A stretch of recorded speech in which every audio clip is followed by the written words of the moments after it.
muraho neza cyane, murakomeye. Umuryango wa YouTube ndongera ndabasuje, murakaza neza cyane.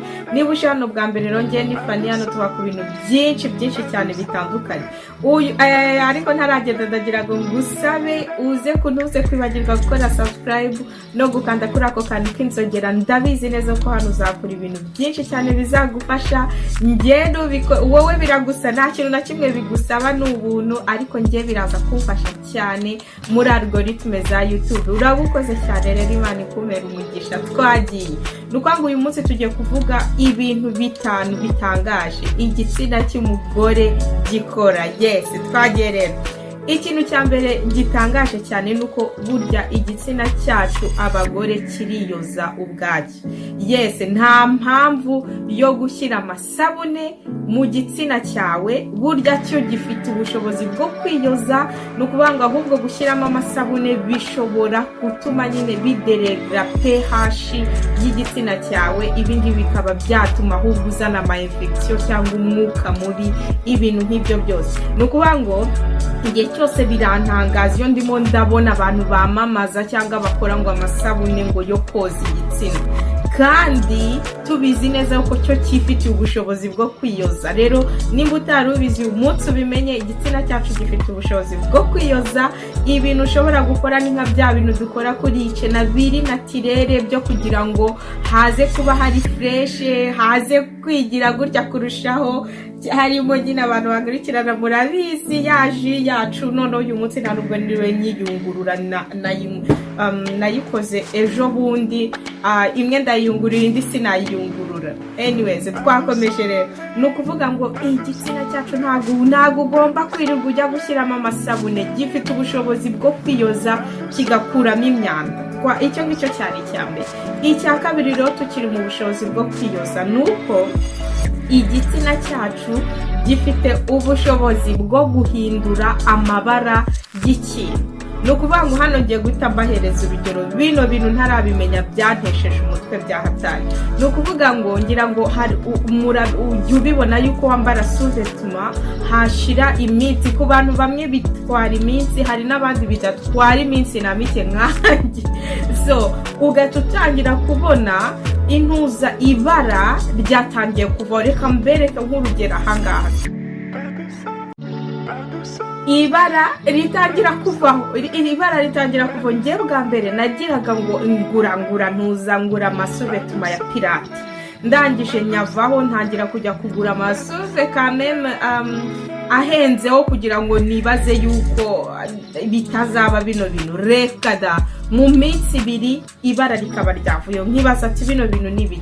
Kumbe ni ukuvuga ngo fete ni igitsina cyacu kibikora. Hari nuza bya bintu nababwiraga ngo kiriyoza, biriya bintu gisohora twese turabizi, igitsina gore turabizi biriya bintu gisohora. Noneho biriya bintu biba biri aside. Noneho iriya aside yabyo iragenda igakora reaction n'ibara riri kuri suvetuma yawe, ubundi hakabaho iyo efe yo kubleachinga, niko babyita. Nuko ngo ikuraho ibara ry'iyo roza. So nukuvuga ngo ntago ari kubera yuko waguze amasuvetuma ya pirate, ntago ari kubera kuba wayakuze cyane. Nibyo narabitekereje, tubanza mba nayakuze cyane. Hari n'igihe uba wibaza ati nuko tigeze icya bitewe n'ibara ryayo, ukagira ngo nuko yapfubye. Kumbire kada, nukubera igitsina cyacu kiba cyabikoze. Icyo ngicyo rero cyari cya kabiri. Ikindi kintu cya gatatu abantu benshi batazi, kino cyo kiranantangaza cyane, nuko igitsina cyacu kiri elastic. Yes, iki kirantangaza cyane kuko hari igihe ujya kumva umuntu aravuze ngo buriya ngo igitsina cye kingana mu musozi ngo kwera ko aryamana n'abagabo benshi. Nta hantu bihuriye inshuti zanjye.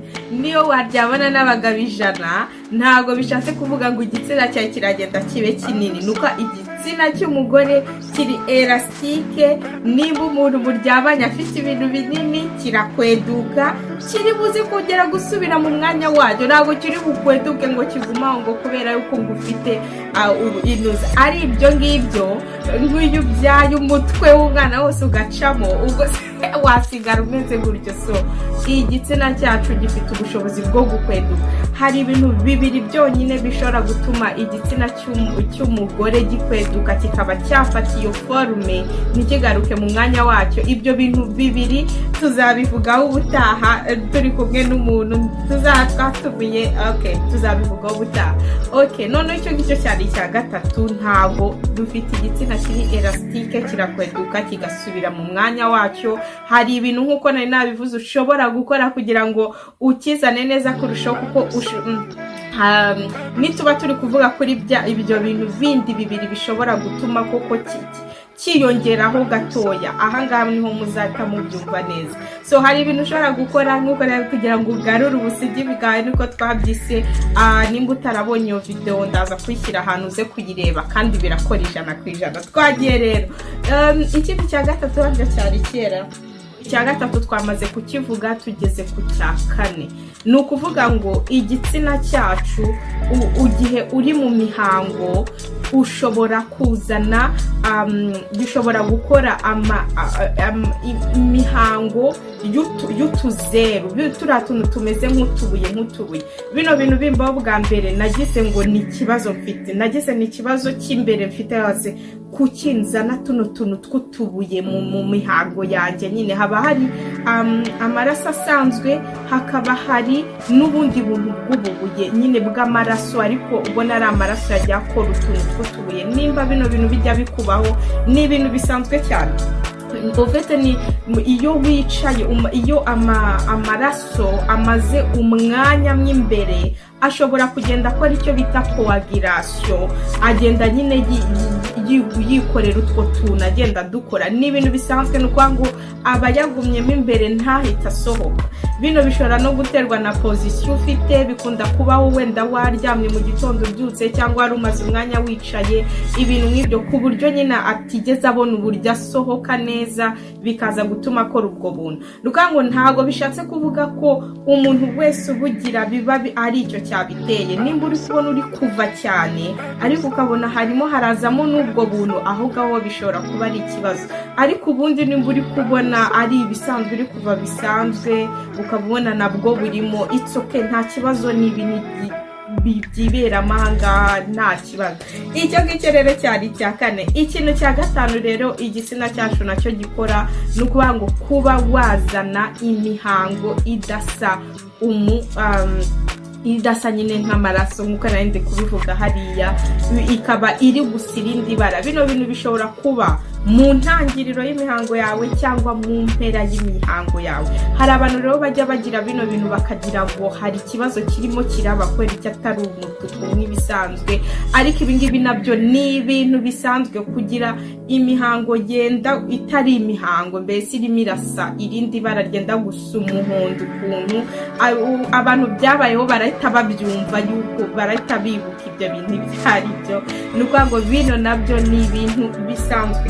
Hari ikindi kintu cya nyuma rero nashaka gushyiraho, byari bitanu ariko nashaka kuvuga ikindi kintu cya gatandatu. Ikintu cya gatandatu nashaka kuvuga ni uko ufite igitsina cyawe gishobora kuvuga reka byite ngo ni ukuvuga, gishobora kugira urusaku gisohora. Hari abantu ushobora gutangira kugira ngo ni ufite ikibazo ngo cyangwa ngo ufite ikirekada. Ni ibintu bisanzwe. Ni ukuvuga ngo igitsina cyacu hari ahantu kigera nyine, reka mvuge ngo hagafunga. Ni ukuvuga ngo umuntu uza umwuka ushobora kwinjiramo imbere, noneho ukagera ahantu bikawusaba yuko ugomba gusohoka. Mu gusohoka rero uwo mwuka mu gihe uri gusohoka, bino bintu bishobora gutera urusaku. Bino bintu bishobora kukubaho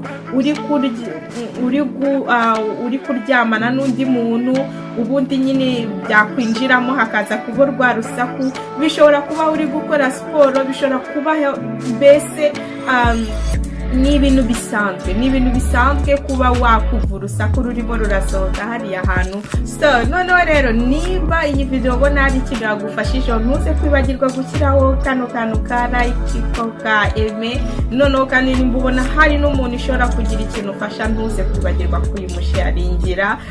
Ndagira rero ntimuze kwibagirwa kunyandikira commentaire, sibyo? Mumbwire bino bintu byose ninavuze, nimba mwari musanzwe mubizi cyangwa ari byo mutari muzi. n'ibindi tuzavuga ubutaha. So mwakoze cyane kurikirana iyi video, mukomeze mugire ibihe byiza naho ubutaha.